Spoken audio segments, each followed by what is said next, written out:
A ver, pensemos un momento en el Imperio Español en su máximo esplendor. Lo que nos viene a la cabeza son barcos hasta los topes de oro, de plata, un poder que parecía no tener fin. Suena a un éxito rotundo, ¿verdad? Pues resulta que la historia tiene un giro de guión alucinante. Vamos a desgranar cómo el mayor tesoro jamás acumulado se convirtió en realidad en una trampa económica que acabaría hundiendo a una superpotencia. Y aquí está, la gran pregunta, la que lo pone todo patas arriba. Pero ¿cómo es posible? ¿Cómo puede ser que montañas y montañas de plata, el sueño de cualquier rey, acabaran siendo el veneno para la mayor potencia de la época? Es una paradoja tremenda, y para entenderla tenemos que ir al principio de todo, a cómo se organizó la conquista.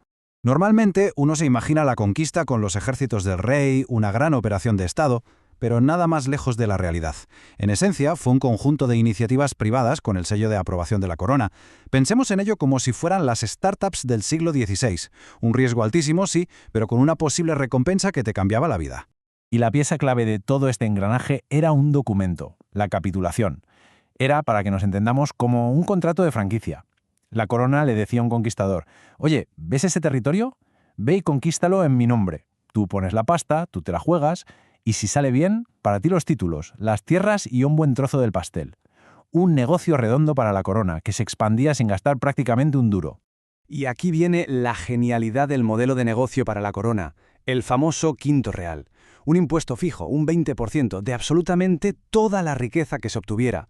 Daba igual quién pagara la expedición o cuánto se arriesgara. Una quinta parte de todo el oro, plata o perlas iba derechita a las arcas del rey. Parecía un grifo de dinero que nunca se iba a cerrar. Claro, una vez que tienes el territorio, llega el verdadero desafío, el reto con mayúsculas. ¿Cómo demonios gobiernas un imperio gigantesco desde el otro lado del charco? Para intentarlo, España montó una maquinaria burocrática impresionante. Lo que se ve aquí es un sistema de control a dos bandas súper inteligente.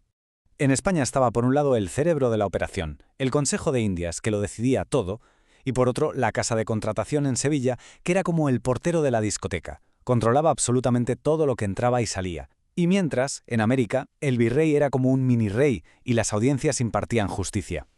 Todo estaba pensado al milímetro para que el poder siempre, siempre, estuviera en manos de la corona. Y es justo aquí donde la historia se vuelve de verdad contradictoria, porque sobre el papel, la corona española creó algunas de las leyes más avanzadas de la época para proteger a los pueblos indígenas, pero lo que pasaba en las colonias, la realidad del día a día, era algo brutalmente diferente. Y ojo a esto, porque es sorprendente. Desde muy pronto, la corona dijo oficialmente que los indígenas eran súbditos libres, que legalmente no se les podía esclavizar, que tenían derechos. Para ser el siglo XVI, esta era una idea increíblemente moderna. Claro, una idea que estaba sobre el papel. El contraste es demoledor. Por un lado, la ley, toda bonita y bien intencionada. Por otro, la cruda realidad de la explotación. ¿Por qué? Pues porque mientras las leyes hablaban de libertad, la economía colonial necesitaba mano de obra y la necesitaba gratis. ¿Cómo se resuelve una contradicción así? Pues muy fácil. Se crean sistemas que en la práctica son esclavitud, pero se les pone otro nombre. El primer invento se llamó encomienda. El nombre suena hasta bien, ¿no? Como que te encomiendan a alguien. La corona le encargaba a un grupo de indígenas a un colono español, y a cambio de una supuesta protección y de enseñarles el cristianismo, el colono podía exigirles trabajo, sin pagarles.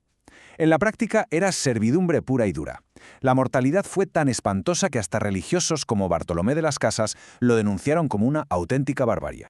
Y el segundo sistema clave, sobre todo para sacar la plata, que era el motor del imperio, fue la mita. Este sistema obligaba a los pueblos indígenas a enviar un porcentaje de sus hombres a trabajar por turnos en las minas, como las terribles minas de Potosí, a cambio de un salario que era una miseria. Las condiciones eran tan inhumanas que ir a la mita era para muchísimos una sentencia de muerte. Y toda esa plata, extraída con tantísimo sufrimiento humano, empezó a llegar a España en cantidades que nadie había visto jamás. Y aquí entramos en el acto final de la historia, en el gran misterio económico. Con toda esa riqueza fluyendo sin parar, ¿por qué España no se convirtió en una potencia económica absolutamente imparable? Para que nos hagamos una idea de la escala de la que estamos hablando, los metales preciosos, principalmente la plata, llegaron a representar el 90% del valor de todo lo que se traía de América. La economía de un imperio entero colgaba casi por completo de un único producto. Y claro, ¿qué pasa cuando de repente inyectas cantidades masivas de dinero en una economía? Pues lo que los historiadores llaman la revolución de los precios. Dicho en cristiano, una inflación galopante. De repente había mucha más plata en circulación, así que el valor del dinero cayó y los precios de todos se dispararon por las nubes, sobre todo en España, que era donde primero llegaba todo ese metal. Y aquí está la anatomía del desastre, el paso a paso de la paradoja. Primero, llega la plata a expuertas. Segundo, la inflación hace que producir cualquier cosa en España sea carísimo. Tercero, sale mucho más barato comprar las cosas fuera. ¿Para qué vas a fabricar telas si las holandesas son mejores y más baratas? Y aquí viene el remate final. España usaba su plata para comprarles productos a sus rivales europeos para luego venderlos en sus propias colonias. La plata llegaba a Sevilla y casi sin tocar el suelo salía directa a financiar las industrias de Francia, Holanda e Inglaterra. El tesoro solo estaba de paso.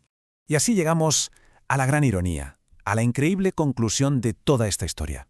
España se encontró con la mayor fortuna del mundo en sus manos, pero solo les sirvió para hacer de puente. Es que esta frase lo resume a la perfección. El Tesoro de América, en lugar de ser el motor de la economía española, fue su freno de mano. Hizo que fuera más fácil y más barato comprar que producir, así que la industria local se estancó. Y lo más increíble es que, con su propia plata, España estaba financiando el despeje económico de las naciones que muy pronto serían sus mayores competidores y enemigos. Y esto nos deja con una última reflexión, una lección que, por cierto, sigue muy vigente hoy en día en lo que se conoce como la maldición de los recursos naturales. La pregunta es, ¿puede un exceso de riqueza, de hecho, llegar a empobrecer a una nación?